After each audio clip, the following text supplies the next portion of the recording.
pembuktian. Apakah sang raja dari segala raja bisa setidaknya mengamankan satu kemenangan dulu untuk memperpanjang nafasnya, atau malah gerak ke langit yang terbang mulus ke Riyadh? Tapi ini kita lihat kalau tim Onyx mereka harus benar-benar respect dengan adanya Idok dengan Tigreal. Iya, tapi jangan lupakan Loisan, Pak. Yes. Itu yang hampir selalu direspek oleh semua tim, even itu international team. Selalu direspek. Tapi kali ini ya gue ngeliat RRQ juga mengambil resiko yang lumayan tinggi dengan dana yang diambil. Dia pengen menangin pressure-nya. Jujur kalau dari Tigreal nggak ada yang pasti. Tapi kalau ngomongin burst damage, ya ada dari Joy, ada dari Toy. Tapi Idok bakal bisa di-cancel loh. Dan bakal lihat di depan sana. Langsung ada sedikit fight. Tapi saat terlalu besar, damage-nya diberikan apakah berslot Idok. Protector begitu saja. Sekalipun ada Sutsujin, tidak akan bisa cukup lama berada di garis depan. Karena balik lagi Sans. Lim tadi udah berbicara. Kalau Sans dengan Low-nya bisa dikategorikan adalah top 1 di Indo. Ya, setuju. Top 1 Indo mungkin kalau misalkan ada saingan di internasional, gue bisa sebut satu nama Super Prince. Yang itu diakui oleh seluruh dunia. Wah, Super Prince. Oke sih. Bisa kita bilang, kalau dengan emblem yang dimiliki dari Sans, ini bakal banget survive dirinya dia. Pull yourself together.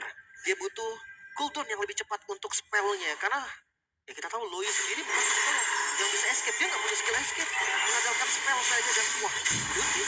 Oh my god. Dia lumayan. Ini damage-nya Dairon, walaupun level 4, jangan lupakan Lim. Dia bisa meledak di depan sana. Betul, di setup dan ini bakal cepat tapi lihat diversion ini. Oke, lihat surprise! Happy birthday!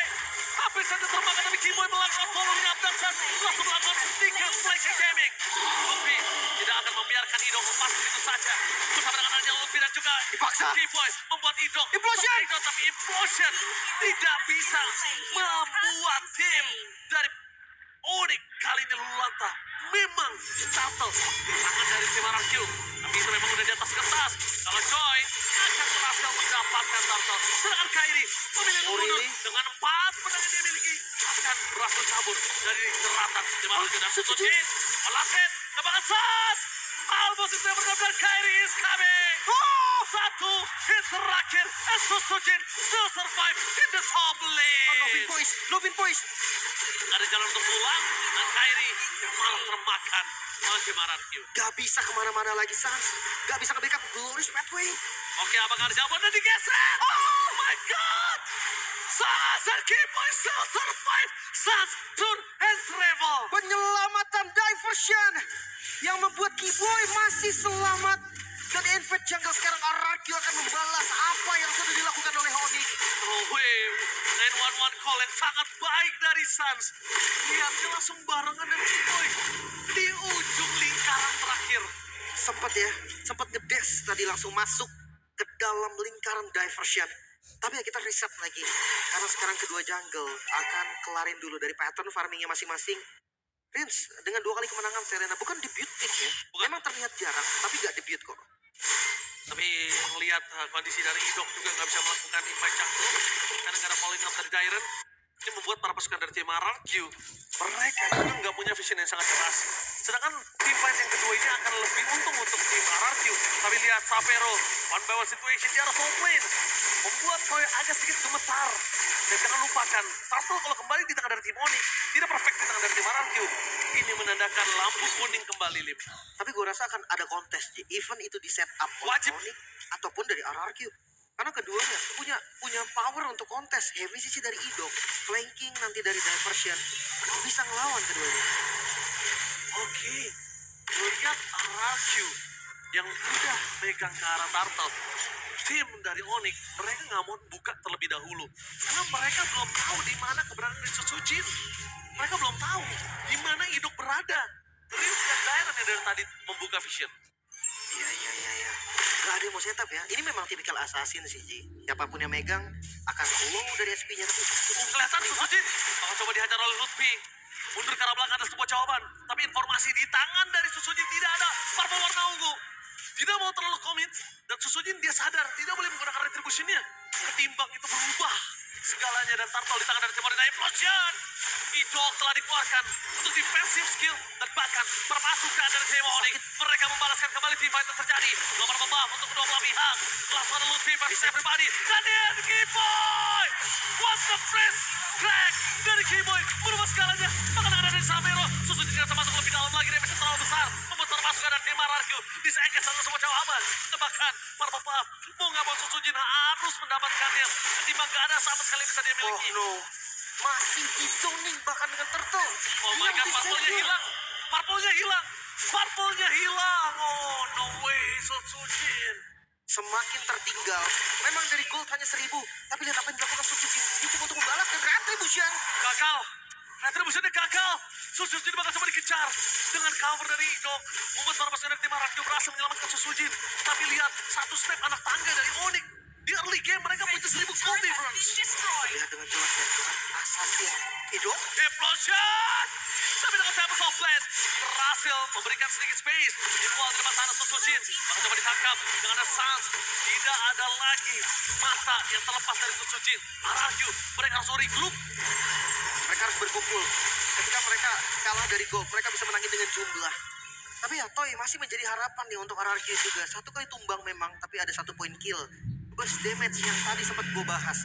Ketika Implosion dibuka, tidak ada EOE lain selain Sutsujin. Dan itu menjadi PR untuk Mampu, mampu gak dia mainin Sky Piscernya? Mampu gak dapat point kill? Dari tadi, kita bisa melihat dengan Sky Piscer yang memiliki dari Toy, ada kesempatan untuk bisa mendapatkan point kill.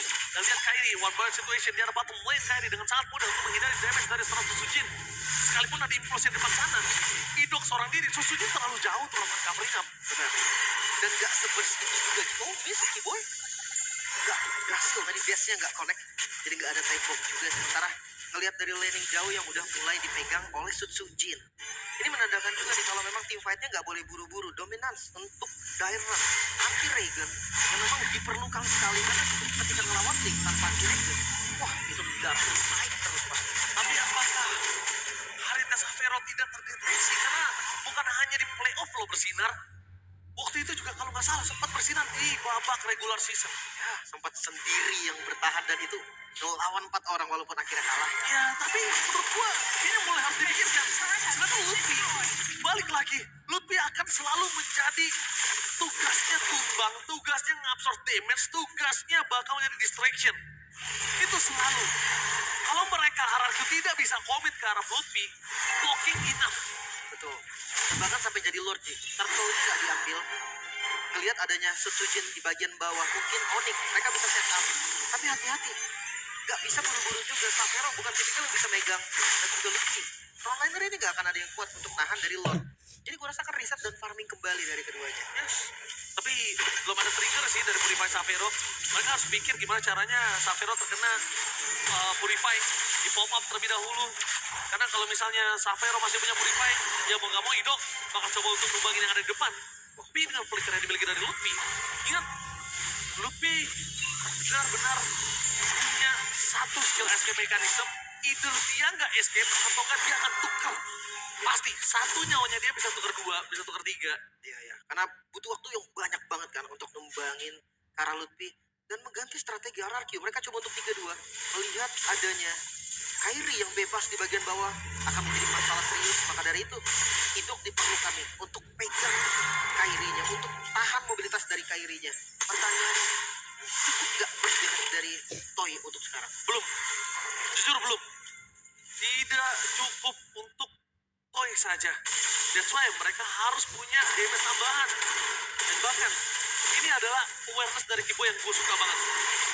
Dia walaupun dengan initiate fighternya bukan support atau roamer, lihat di mana Savero berada, dia tutup jalan untuk siapapun ada yang datang ke arah dia. Holy Crystal, Sutsujin udah jadi defender. Dairan membuka divine, targetnya berasal Lutfi, damage-nya terlalu kuat, bakal coba dibakar. Lutfi hilang begitu saja, tanpa adanya flicker. Bahkan nampaknya perpasukan dari tim RRQ. Mereka terpancing divine, T-Boy tidak berhasil memberikan damage, tapi lihat Savero berhasil di depan sana. Distraction yang terjadi, pertukaran 1 untuk 2. Memang tidak adil untuk tim Onyx, tapi pertanyaannya apakah RRQ mampu menyelesaikan lot tersebut? Tapi ternyata jadi pop up sama Savero tadi ketika kena Abyssal Row dan sekarang Lord di take over RRQ. Mereka cukup pede untuk setup karena Lord. Oke, ready. Kairi mencoba untuk memberikan buying time.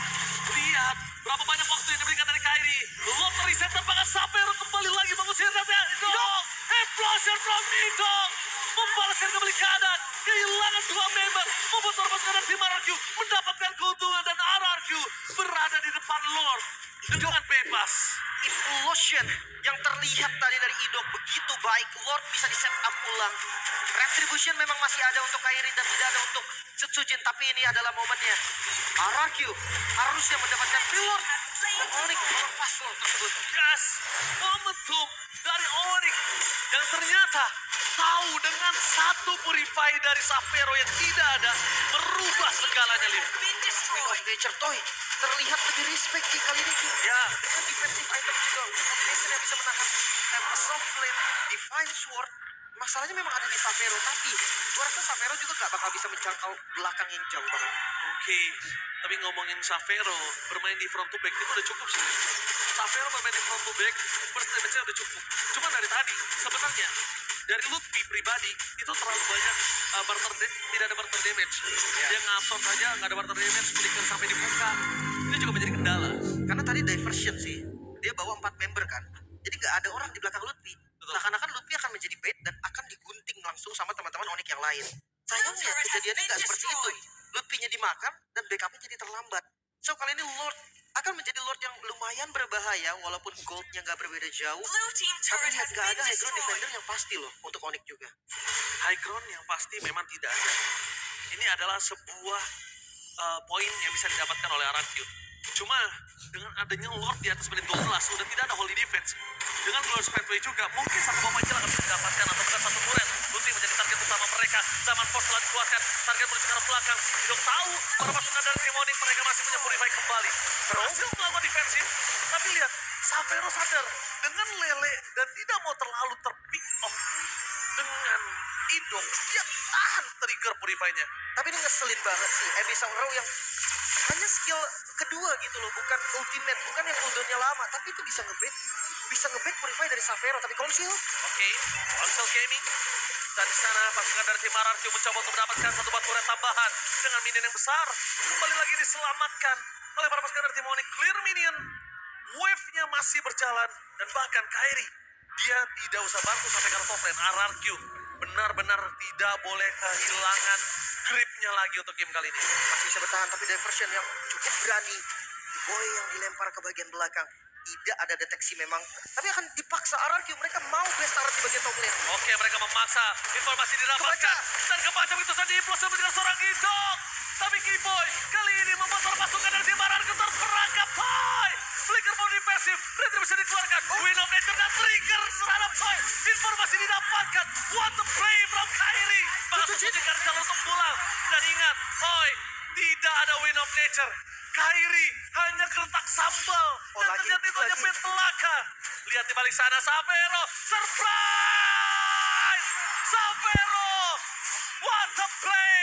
Lihat diversion yang diberikan oleh seorang Sans.